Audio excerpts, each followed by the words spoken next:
What's up, fellow Guardians? This is Noble Freak again. In this video, I'm going to do a review on Mida Multi-Tool in Year 2. So first off, for all of you people who weren't in Year 1, let me show you its skill tree. So it has soft ballistics, less recoil, penalty to impact.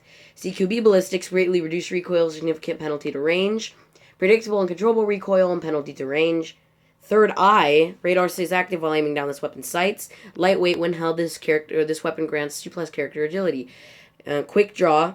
This weapon can be drawn unbelievably fast. So, it can be, pulled out fast.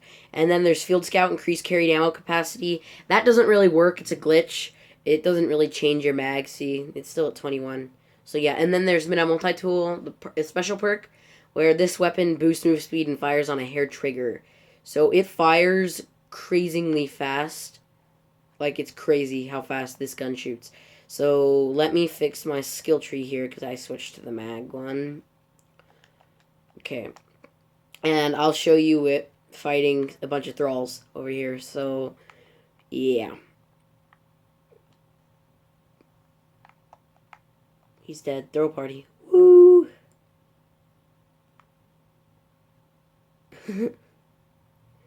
Okay. So yeah, this gun was pretty good in Year 1 too for all your Year 2 players. It's a really good scout rifle. My favorite exotic scout rifle I have. Yeah. Okay. Let me show you how it works here. So yeah, it shoots really fast and it makes you walk very quickly when you have it equipped. Okay, let's go.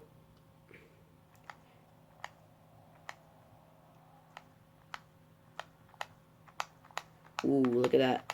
And it's pretty accurate, too. Look at all these headshots I'm getting. Here. This is about the fastest it shoots. So boom, boom, boom, boom, boom, boom, boom, boom, boom, boom, boom. I almost killed the knight. So yeah, it's pretty powerful. I mean, it does lots of damage. For a scout rifle, it's pretty good. It's one of my favorites. I bought it the day it was available for Year 2 because I liked it that much. So yeah, it's pretty good. It can shoot fast and the range is pretty good. I also like the scope on it. It has a pretty unique scope and that cool little blue thing hanging on the side. So yeah, I hope you thought this video was useful and that you like Mida Multi-Tool as much as I do. Thanks, no freak out.